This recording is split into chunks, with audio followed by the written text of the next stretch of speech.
Perkenalkan, nama saya Agatha Angel Allegra Boru Pardede dengan nomor induk mahasiswa 2005071044. Saya merupakan mahasiswi dari Politeknik Negeri Medan dengan jurusan Akuntansi Prodi Perbankan dan Keuangan.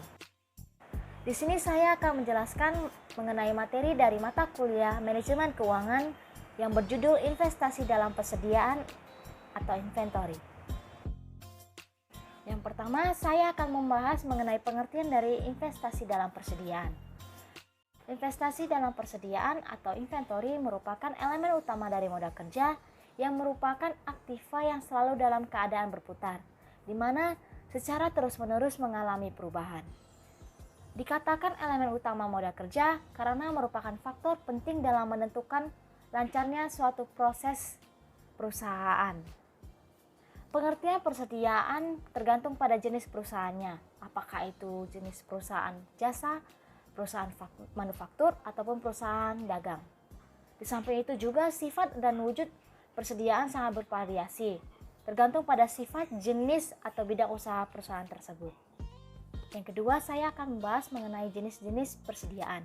Jenis-jenis persediaan itu tergantung pada jenis perusahaannya, apakah perusahaan jasa, perusahaan manufaktur, ataupun perusahaan dagang.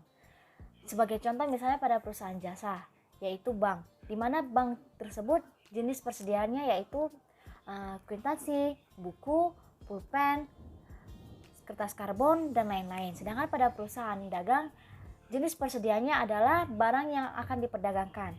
Sedangkan pada perusahaan manufaktur, yaitu perusahaan yang melakukan proses produksi, jenis persediaannya yaitu satu, persediaan bahan baku, persediaan barang dalam keadaan setengah jadi, dan persediaan barang jadi. Yang ketiga, saya akan membahas mengenai economic order quantity atau jumlah pemesanan yang ekonomis, di mana setiap perusahaan yang memiliki jumlah persediaan terlalu besar melampaui batas kebutuhannya, mempunyai fleksibilitas dalam mengatur jadwal produksi. Tetapi di samping itu ada keburukan apabila persediaan barang yang terlalu banyak, di mana perusahaan akan menanggung biaya simpan yang besar. Yang kedua, beban bunga yang besar. Dan yang ketiga, terjadi kerugian karena kerusakan sehingga menurunkan kualitas.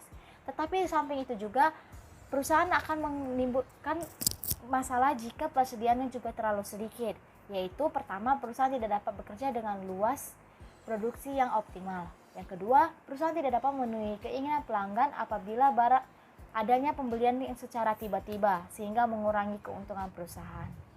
Oleh karena itu, untuk mengatur persediaan yang optimal, tidak lebih dan tidak kurang, yang dapat meminimumkan total biaya persediaan, suatu perusahaan perlu menggunakan suatu teknik, yaitu menggunakan teknik Economic Order Quantity atau EOQ, di mana EOQ tersebut adalah jumlah pesanan ekonomis atau optimal yang mengakibatkan biaya persediaan menjadi paling rendah. Umumnya, total biaya dalam persediaan terdiri dari yang pertama, biaya simpan atau carrying cost atau storage cost, di mana biaya simpan adalah biaya yang berubah-ubah atau berfluktuasi sesuai dengan besarnya persediaan rata-rata atau average inventory.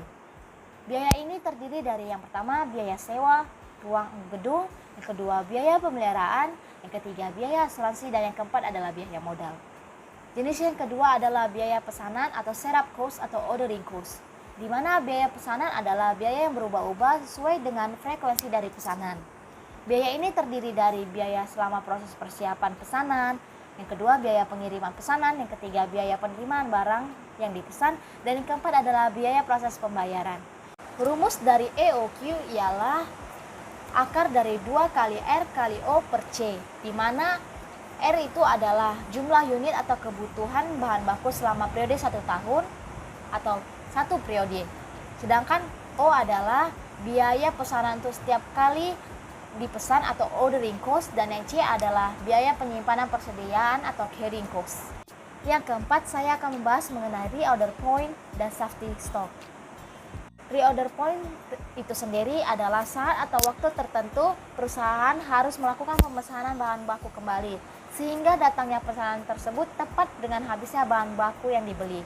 Sedangkan safety stock ialah jumlah persediaan yang harus ada atau dipertahankan selama 1 periode sebagai suatu tindakan pencegahan dalam menghadapi ketidakpastian pengiriman bahan baku. Setelah kita mengetahui pengertian dari reorder point tersebut, maka kita juga harus mengetahui cara menetapkan reorder point. Reorder point tersebut sendiri dapat ditetapkan dengan berbagai cara. Yang pertama dengan menentukan penggunaan selama lead time dan ditambah dengan presentasi tertentu. Misalnya, kita telah menetapkan safety stocknya tersebut sebesar 50% dari penggunaan lead time. Sedangkan lead time-nya itu kita telah menetapkan selama 5 minggu. Dan untuk kebutuhan material tersebut, setiap minggunya ada 50 unit. Maka kita akan menghitungnya dengan cara yaitu reorder point sama dengan 5 minggu dikali 40 unit ditambah presentasinya yaitu sebesar 50% dikali 5 minggu dikali 40 unit.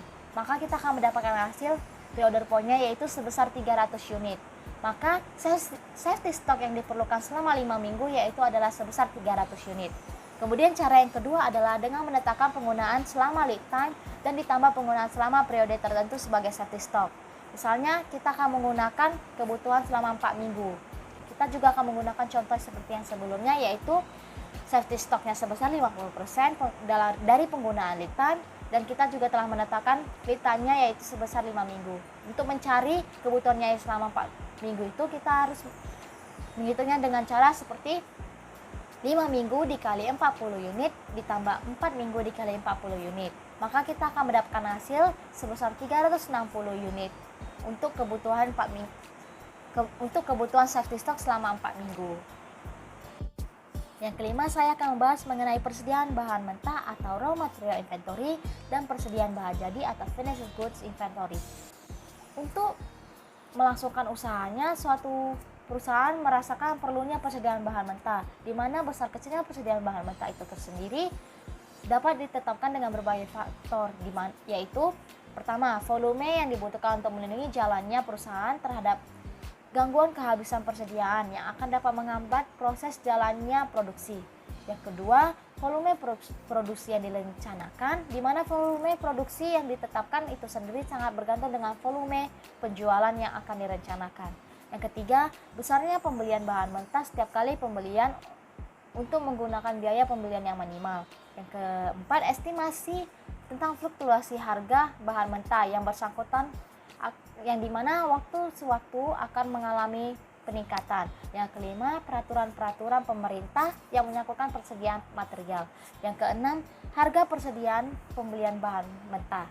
Ketujuh, tentang biaya penyimpanan dan resiko penyimpanan di gudang. Dan yang kedelapan, tingkat kecepatan material menjadi rusak dan turunnya kualitas akan material tersebut.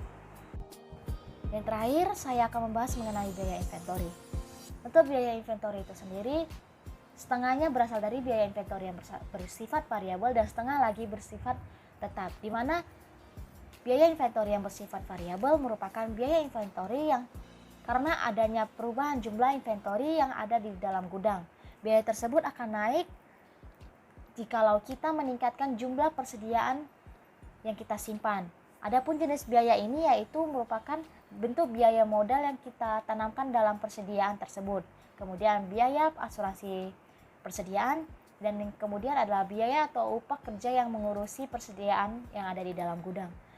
Kemudian untuk biaya inventory yang bersifat tetap yaitu merupakan elemen-elemen biaya inventory yang relatif tetap jumlah totalitasnya dalam jangka pendek, di mana kita tidak memandang biaya variasi yang normal dan biaya variasi yang kita simpan. Misalnya depresiasi atau penyusutan ruangan yang digunakan, biaya pemeliharaan gudang, pajak, pemanasan, buruh, penjaga gudang. Dengan demikian maka biaya inventory merupakan pencampuran antara biaya inventory yang bersifat tetap dan biaya yang bersifat variabel. Sekian penjelasan saya mengenai investasi dalam persediaan. Saya harap penjelasan saya dapat bermanfaat bagi teman-teman semua. Terima kasih.